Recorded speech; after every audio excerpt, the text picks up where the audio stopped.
In this video, we'll guide you through how to create a Google form. If you find this useful, consider subscribing and liking the video. Google Forms can be used for many different purposes. You might want to create a registration form, collect survey data, gather feedback, or even create a quiz. Let's get started. First, go to Google in your browser. Make sure you're signed in to your Google account. Then click on the Google Apps icon in the top right corner. It looks like 9 small dots. Scroll down until you see Forms and click on it. Now you're inside Google Forms. At the top, you'll see different templates you can use. If you prefer, you can select one of those. But in this example, we'll click on Blank Form. First, give your form a title. For example, you could name it Questionnaire, but choose a name that fits your purpose. Below that, you can add a description if needed. Now let's add your first question.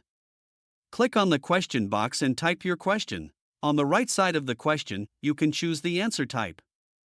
You can select short answer, paragraph, multiple choice, checkboxes, and many more options. For example, let's choose short answer.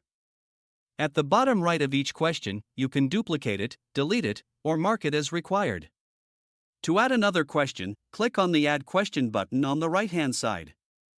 For this one, let's choose multiple choice. Now you can type your options and click Add Option to include more answers. On the right-hand toolbar, you also have options to add an image, add a video, add a title and description, create a new section. Sections are useful if you want to divide your form into different parts. Once you've finished creating your form, click on Publish. You can shorten the link and then click Copy. Now you can share that link with anyone. As responses start coming in, click on the Responses tab to view them. You can also link your form to a Google Sheet to organize the data automatically. And that's it. That's how you create a Google form step by step. If you found this helpful, don't forget to leave a like and subscribe for more easy tutorials.